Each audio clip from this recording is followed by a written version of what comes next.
မင်္ဂလာပါခင်ဗျာကျွန်တော်ကဒီနေ့သင်ခန်းစာလေးမှာဆိုရင်ကျွန်တော်တို့ Microsoft Word ထဲမှာလူသိနေတဲ့ကျွန်တော်တို့ကိန်းကနန်းကနေပြီးတော့စာသားအဖြစ်ပြန်ပြောင်းတဲ့နီလန်လေးကိုကျွန်တော်ကဒီသင်ခန်းစာလေးမှာ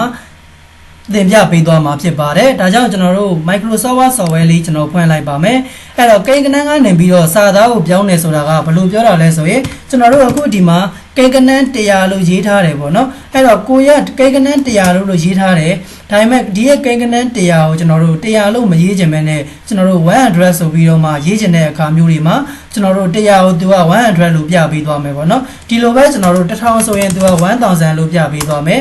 ဒီလိုမျိုးကျွန်တော်တို့သက်ဆိုင်ရာကိန်းကနန်းတွေရဲ့တန်ဖိုးတွေကိုကိန်းကနန်းအလိုက်မပြပေးဘဲနဲ့သူကစာသားအနေနဲ့ပြန်ပြီးတော့ပြောင်းလဲခြင်းတဲ့အခါမှာ Microsoft Word ထဲမှာကျွန်တော်တို့အလွယ်တကူပြောင်းလဲလို့ရတဲ့နီလန်လေးရှိပါတယ်အဲ့ဒီနီလန်လေးကိုကျွန်တော်ကသင်ပြပေးသွားမှာဖြစ်ပါတယ်အဲ့တော့ကိုကစာရေးရေးတဲ့အခါမှာကိန်းကနန်းတန်ဖိုးနည်းတယ်ဆိုရင်တော့ကျွန်တော်တို့ရေးရတာလွယ်ကူကောင်းလွယ်ကူနိုင်တယ်ပေါ့နော်တကယ်ကျွန်တော်တို့ဒီငွေအမောက်တန်ဖိုးတွေများလာတဲ့ကိန်းကနန်းတန်ဖိုးတွေများလာတဲ့အခါမှာအဲ့ဒီများလာတဲ့ပမာဏအလိုက်ကျွန်တော်တို့စာသားအဖြစ်ပြန်ရေးမယ်ဆိုရင်ကျွန်တော်တို့အတွက်အခက်အခဲဖြစ်နိုင်တယ်ဒါကြောင့်သူက Microsoft Word ထဲမှာ auto convert လုပ်ပေးတဲ့ပုံစံမျိုးလေးပေါ့နော်ကျွန်တော်တို့ကိန်းကနန်းကနေပြီးတော့မှစာသားအဖြစ်ပြန်ပြောင်းတဲ့နီလန်လေးကျွန်တော်တို့ရှိပါတယ်ဒါလေးကကျွန်တော်တို့ဘယ်လိုလုပ်ရလဲဆိုရင်အခုဒီမှာကျွန်တော်100ဆိုပြီးတော့ရေးထားတယ်အဲ့တော့ကိုရေးထားတဲ့100ဆိုတဲ့စကားလုံးလေးကိုကျွန်တော်တို့ဆက်လက်လေးပေးပါမယ်ဆက်လက်လေးပေးပြီးသွားပြီဆိုရင်တော့ keyboard က control နဲ့ F9 လေးနဲ့ကိုကျွန်တော်တို့တွဲပြီးတော့နှိပ်ပေးရမယ် keyboard က control ရဲ့ F9 ရဲ့နှိပ်လိုက်တာနဲ့သူကအခုလိုမျိုး green လေးခတ်ပေးသွားတယ်ပေါ့နော် green ခတ်ပြီးသွားပြီဆိုတာနဲ့ရှေ့မှာသူက auto cursor လေးဝင်နေတယ်ဒီမှာကျွန်တော်တို့ညီညာချင်းလေးထိုးပေးပါမယ်ပြီးရင်တော့နောက်မှာ cursor လေးပြန်ပို့မယ်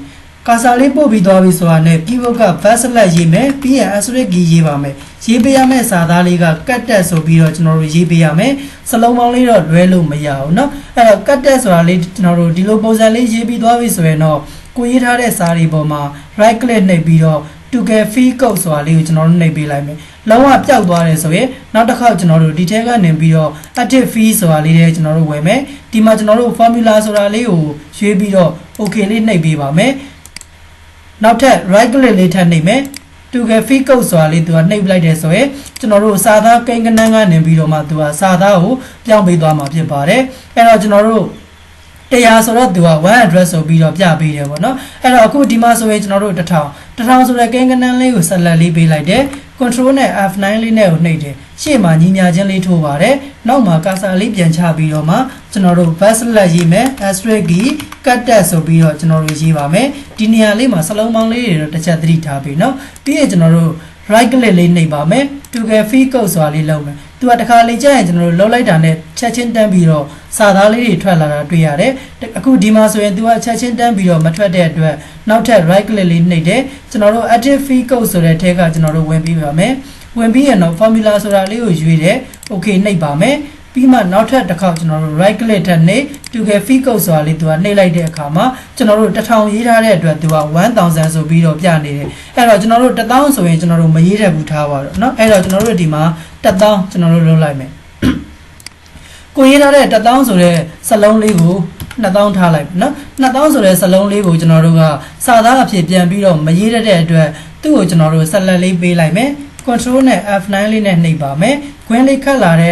လျောက်သူ့ရဲ့ရှေ့မှာညီမြချင်းလေးထိုးမယ်နောက်မှာကာစာလေးပြန်ချ backslash ရေးမယ် asterisk key cut tag ဆိုတာလေးကျွန်တော်တို့ရေးပါမယ်ပြီးရင်တော့ဒီကကျွန်တော်တို့ right click လေးနှိပ်မယ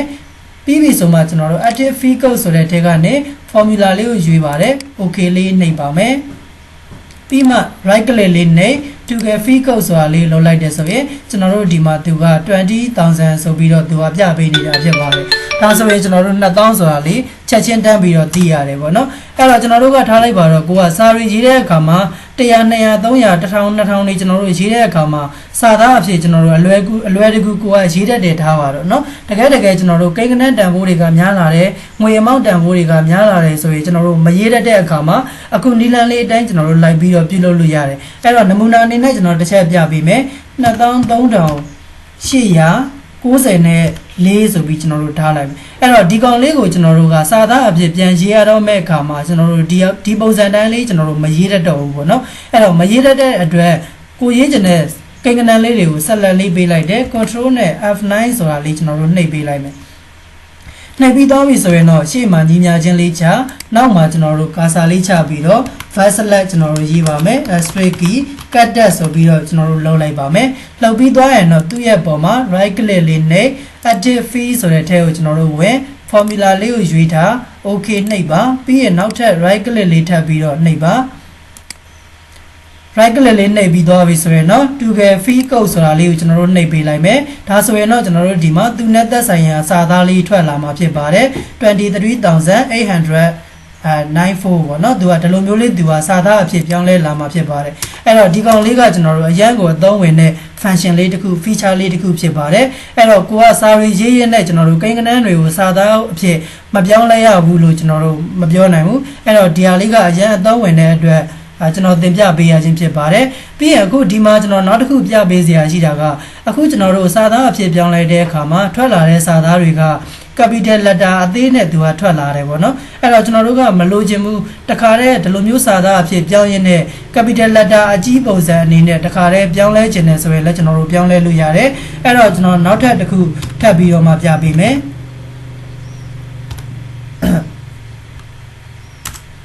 တခုထပ်ပြီးတော့လုပ်လိုက်မယ်ပေါ့နော်အဲ့တော့ဒီမှာကျွန်တော်တို့ဆက်လက်လေးပေးမယ် control နဲ့ F9 နဲ့ကိုနှိပ်တယ်ညီမြချင်းလေးထိုးပါမယ်နောက်မှာကာစာလေးပြန်ပြီးတော့ချမယ် first select straight key cut that ဆိုပြီးတော့ရေးပါမယ်ကျွန်တော်တို့ကအခုဒီရဲ့စာသားလေးကို character စလုံးအကြီးပုံစံနေကြည့်ပဲတခါတည်းပြောင်းလဲသွားချင်တာဖြစ်တဲ့အတွက်နောက်ထပ်ကျွန်တော်တို့ဒီမှာ first select straight key ရေးပေးပါမယ် character စလုံးအကြီးတွေရေးတာကကျွန်တော်တို့ upper ပုံစံနဲ့ဖြစ်တဲ့အတွက် upper ဆိုပြီးတော့ရေးပေးပါမယ်တကယ်လို့ကိုကစလုံးအသေးတွေကြီးပဲထွက်ချင်တယ်ဆိုရင်တော့ LOWE ရ lower လို့ရေးပါတော့အခုဒီမှာတော့ကျွန်တော်ကစလုံးအကြီးပုံစံတွေကြီးပဲထွက်ချင်တာဖြစ်တဲ့အတွက် upper ဆိုပြီးတော့ရေးလိုက်ပါတယ်ပြီးရင်တော့ right click နဲ့ edit field ဆိုတဲ့ထဲကိုဝင်မှာ formula ဆိုတာရွေးပေးထား okay ကိုနှိပ်ပါပြီးမှနောက်ထပ်တစ်ခါ right click နဲ့ toggle field code ဆိုတာလေးကျွန်တော်တို့လုပ်လိုက်တဲ့ဆိုရင်ကျွန်တော်တို့ဒီမှာသက်ဆိုင်ရာကိန်းကဏန်းရဲ့တန်ဖိုးတွေကိုသူကစာသားအဖြစ်ပြပေးသွားမှာဖြစ်ပါတယ်အဲ့တော့ပြလာတဲ့စာသားတွေကလည်းသူက character စလုံး